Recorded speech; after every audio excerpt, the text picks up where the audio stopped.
What's up, everyone? Welcome back. So today, we're going to talk about a composer who didn't just play by the rules of music, he looked at the rule book, tore it up, and wrote a completely new one. His name was Arnold Schoenberg, and honestly, he changed everything.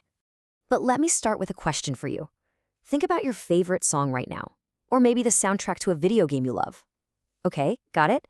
Now, imagine that music had no rules, like at all. No steady beat, no catchy melody that feels finished or right. It would just be chaos, wouldn't it? Well, that's kind of the world Schoenberg wanted to explore. All right, let's get into it. To really get why Schoenberg was such a huge deal, we first have to understand the rules he was breaking. See, for centuries, pretty much all of Western music followed one big, unspoken rule. And that rule is all about having a home base. You know, like in a game of tag, there's always that one spot you can run to and you're safe. Well, in music, that's called the tonal center. It's a key note that a song always returns to, and it's what makes us feel like the song has ended and everything is resolved.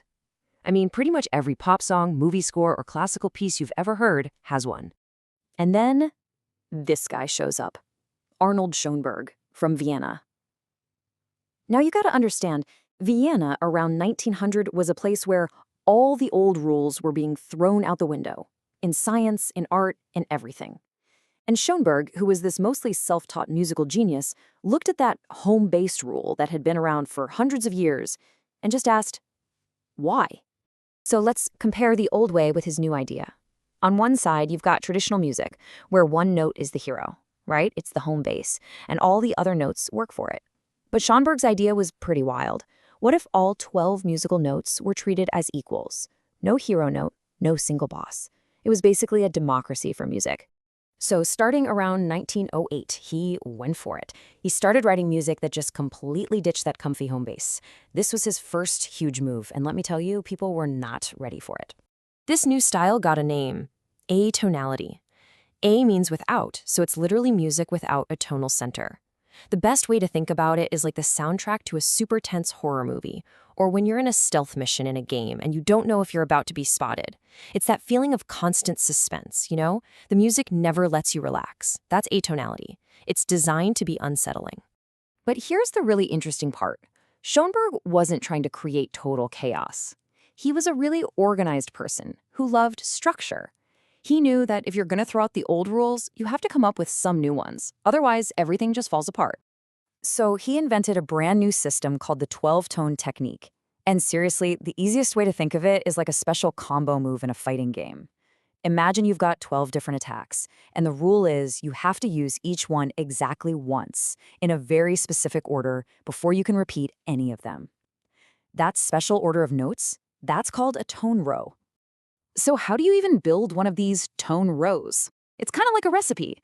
First, you take all 12 unique notes in an octave, that's all the white and black keys on a piano. Step 2, you put them in any order you want, that's your secret sequence. And third, this is the most important part, you have to play all 12 of those notes in your special order before you can repeat even one of them. And boom, you've just made music that has a system, but no home base. Now, an idea this revolutionary, well, it's not a solo mission. Schoenberg was an amazing teacher, and he didn't do this alone. He actually put together a team, a squad, really, to help him explore this brand new musical world. And this squad became known as the Second Viennese School. Think of it like this. If Schoenberg was the coach who designed all the new plays, then his two star players were Alban Berg and Anton Webern. Together, this little dev team just completely pushed the limits of what music could do. Okay, so right about now, you're probably thinking, this sounds really intense. Did anybody actually listen to this? And that is a totally fair question. So let's talk about the splash he made and why we're still talking about this music today. So here's the thing. When it first came out, a lot of people absolutely hated it. Audiences were just so used to that comfortable, predictable, home-based sound that Schoenberg's music just sounded wrong. Critics were brutal, and some of his concerts even caused riots. No, seriously, people were fighting in the aisles.